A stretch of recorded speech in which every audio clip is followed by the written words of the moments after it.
Today we are going to learn the translation of first chapter, Muhammad sallallahu alaihi wasallam, the model of tolerance. O you who have believed, seek help through patience and prayer. Indeed, Allah is with the patient. اے لوگو جو ایمان لائے ہو، صبر اور نماز کے ذریعے مدد تلاش کرو، بے شک اللہ صبر کرنے والوں کے ساتھ ہے۔ By tolerance, we mean a fair and objective attitude towards those whose lifestyle differ from ours. برداشت سے ہماری مراد اچھا اور غیر جانبدارانہ رویہ ہے ان لوگوں کے ساتھ جن کی طرز زندگی ہم سے مختلف ہوتی ہے۔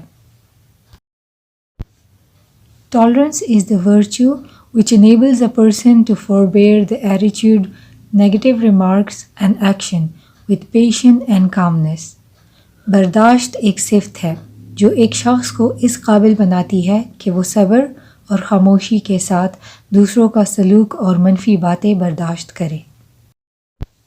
The life of Hazrat Muhammad sallallahu alaihi wasallam is a superb example of tolerance.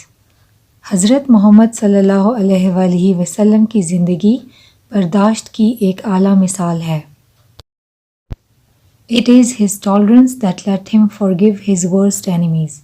یہ آپ صلی اللہ علیہ وسلم کی برداشت ہے جس کی وجہ سے آپ صلی اللہ علیہ وسلم نے اپنے بدترین دشمنوں کو معاف کیا۔ Truly he is an epitome of tolerance, forgiveness, patience and compassion. حقیقت میں وہ صلی اللہ علیہ وسلم برداشت، معافی، صبر اور رحم کی بہترین مثال ہیں۔ The Holy Quran describes him as رحمۃ للعالمین, a mercy unto the whole mankind and the universe. قرآن پاک آپ صلی اللہ علیہ وسلم کو رحمۃ للعالمین کے نام سے پکارتا ہے، تمام انسانوں اور کائنات پر رحمت۔ While preaching Islam in Makkah, the Quraysh ostracized him and his family Banu Hashim. مکہ میں تبلیغ اسلام کے دوران قریش نے آپ صلی اللہ علیہ وسلم اور آپ صلی اللہ علیہ وسلم کے خاندان کو جلاوطن کر دیا۔ They lived in a valley called شاب ابی طالب. وہ ایک وادی میں رہا کرتے تھے جس کو شاب ابی طالب کہا جاتا تھا۔ There was scarcity of food and water. وہاں خوراک اور پانی کی قلت تھی۔ The believers had no means of income and they were leading a very tough life for a period of 3 years. مسلمانوں کا کوئی ذریعہ آمدن نہیں تھا اور وہ 3 سال کے عرصے تک ایک بہت سخت زندگی گزارتے رہے۔ During this situation, Hazrat Muhammad sallallahu alaihi wasallam remained calm and tolerant and never thought about taking any sort of revenge. اس عرصے میں پیغمبر محمد صلی اللہ علیہ وسلم پرسکون اور صابر رہے اور کسی بھی قسم کا بدلہ لینے کے بارے میں کبھی نہیں سوچا۔ Even after he had conquered Makkah, Hazrat Muhammad صلی اللہ علیہ وسلم taught his followers to remain tolerant. یہاں تک کہ آپ صلی اللہ علیہ وسلم نے مکہ فتح کرنے کے بعد بھی اپنے پیروکاروں کو صابر رہنا سکھایا۔ After the conquest of Makkah, the Muslim army entered Makkah humbly and peacefully. فتح مکہ کے بعد مسلمان فوج مکہ میں عاجزی اور امن کے ساتھ داخل ہوئی۔ No house was robbed, no man or woman was insulted. نہ کوئی گھر لوٹا گیا، نہ کسی مرد یا عورت کی بےزتی کی گئی۔ The Prophet صلی اللہ علیہ وسلم granted a general amnesty to the entire population of Makkah. پیغمبر پاک صلی اللہ علیہ وسلم نے مکہ کے تمام لوگوں کو عام معافی عطا کی۔ After the conquest of Makkah, when everybody gathered in the Khana Kaaba, the Holy Prophet Muhammad sallallahu alaihi wasallam asked the people of Quraysh, "What do you expect at my hands?"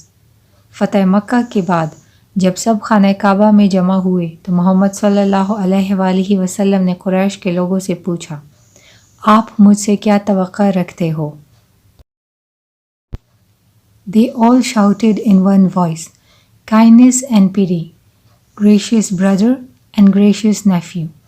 وہ سب ایک آواز میں بولے، بخشش اور رحم، عزیز بھائی، عزیز بھتیجے۔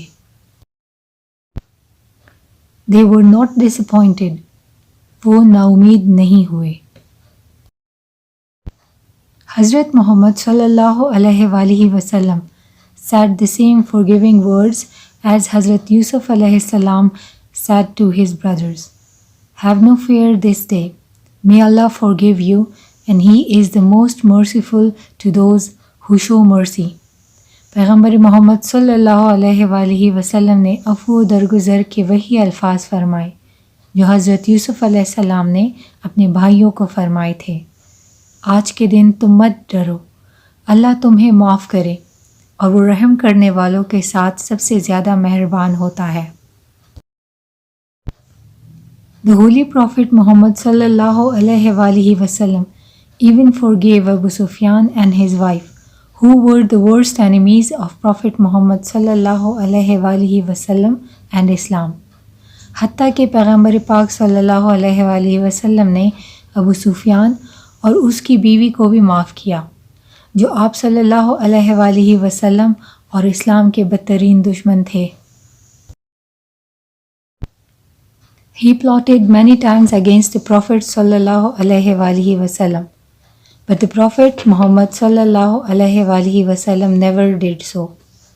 اس نے کئی مرتبہ حضرت محمد صلی اللہ علیہ وآلہ وسلم کے خلاف سازشیں کی، لیکن محمد صلی اللہ علیہ وآلہ وسلم نے کبھی اس کے ساتھ ویسا نہیں کیا۔ Similarly, the story of Rabbi Zad is one such epitome of learning from Prophet Muhammad sallallahu alaihi وآلہ wasallam's practices, which reflects tolerance towards others. اسی طرح ایک یہودی عالم زید کی کہانی ایک اعلیٰ مثال ہے محمد صلی اللہ علیہ وآلہ وسلم کی سنت سے سیکھنے کے لیے، جو کہ دوسروں کے ساتھ برداشت ظاہر کرتی ہے۔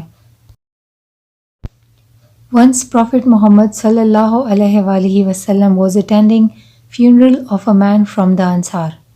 ایک دفعہ پیغمبر محمد صلی اللہ علیہ وآلہ وسلم انصار کے ایک آدمی کے جنازے میں شریک تھے۔ حضرت ابوبکر رضی اللہ تعالیٰ عنہ، حضرت عمر رضی اللہ تعالیٰ عنہ، حضرت عثمان رضی اللہ تعالیٰ عنہ and some other companions were with him. حضرت ابوبکر رضی اللہ تعالیٰ عنہ، حضرت عمر رضی اللہ تعالیٰ عنہ، حضرت عثمان رضی اللہ تعالیٰ عنہ اور کچھ اور ساتھی آپ صلی اللہ علیہ وآلہ وسلم کے ہمراہ تھے۔ After the funeral prayer, the Holy Prophet sallallahu alaihi وآلہ وسلم sat down close to a wall and a Jewish rabbi, Zayd ibn Sanna, came towards him.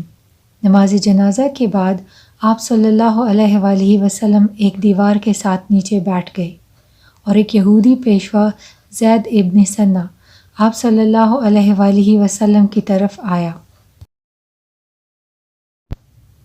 He grabbed the Prophet sallallahu alaihi وآلہ وسلم by the edges of his cloak, looked at him in a harsh way and said. اس نے آپ صلی اللہ علیہ وآلہ وسلم کو چوغہ کے کناروں سے پکڑ کر غصے سے دیکھ کر کہا، او محمد صلی اللہ علیہ وآلہ وسلم, will you not pay me back my loan?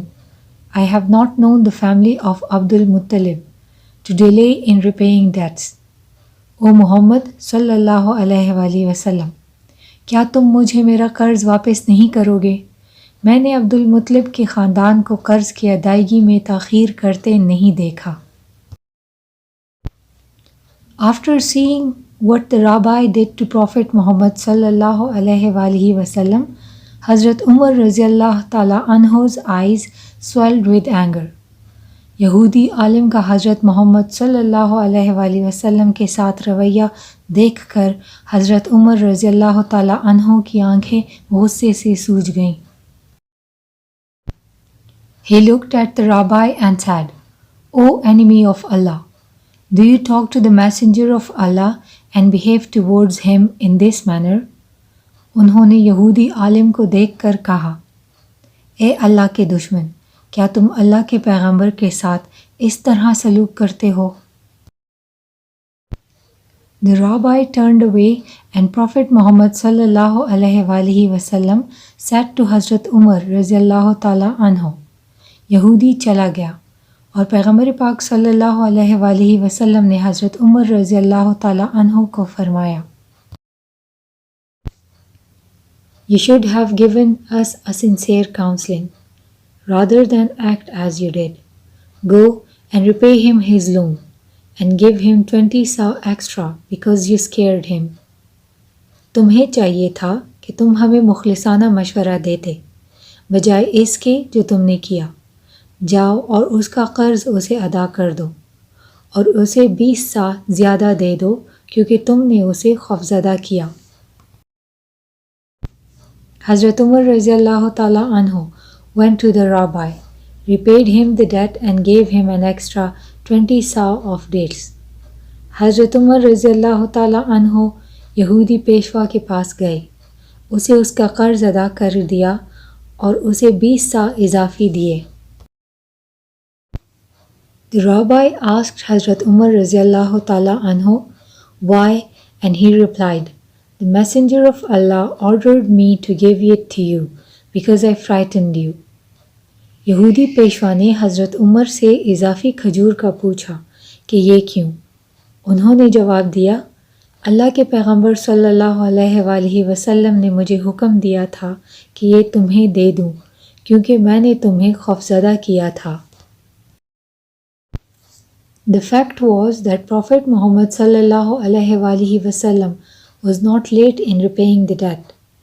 حقیقت یہ تھی کہ حضرت محمد صلی اللہ علیہ وآلہ وسلم نے قرض کی ادائیگی میں دیر نہیں کی تھی. The rabbi was asking for the repayment days before the loan was due because he wanted to test Prophet Muhammad صلی اللہ علیہ وآلہ وسلم's tolerance. بلکہ یہودی عالم مقررہ دن سے پہلے قرض کی ادائیگی کا پوچھ رہا تھا کیونکہ وہ پیغمبر پاک صلی اللہ علیہ وآلہ وسلم کے برداشت کا امتحان لینا چاہتا تھا. The rabbis had found that tolerance and perseverance took precedence over anger and that harsh treatment was repaid with kindness. عالم زید کو معلوم ہو گیا کہ آپ صلی اللہ علیہ وآلہ وسلم کی برداشت اور ثابت قدمی آپ صلی اللہ علیہ وآلہ وسلم کے غصے پر سبقت لے گئی اور برے سلوک کا بدلہ رحم دلی سے دیا گیا. The rabbi Zaid immediately renounced his religion and testified before the Prophet Muhammad صلی اللہ علیہ وآلہ وسلم.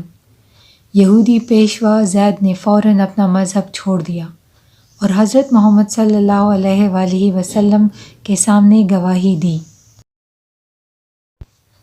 There is none worthy of worship but Allah alone, and that Prophet Muhammad sallallahu alaihi wasallam is his messenger. کہ اللہ کے سوا کوئی عبادت کے لائق نہیں اور محمد صلی اللہ علیہ وآلہ وسلم اللہ کے رسول ہیں. The tolerance of Holy Prophet Muhammad sallallahu alaihi وآلہ وسلم knew no bounds. آپ صلی اللہ علیہ وآلہ وسلم کی برداشت کی کوئی حد نہیں تھی. He صلی اللہ علیہ وآلہ وسلم always treated people with kindness and compassion.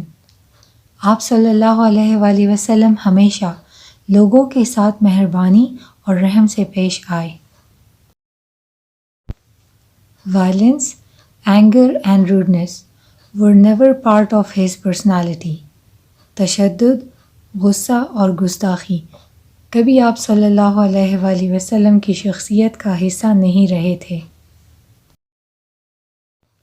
He صلی اللہ علیہ وآلہ وسلم showed tolerance in the face of adversity and kindness in the face of harsh treatment.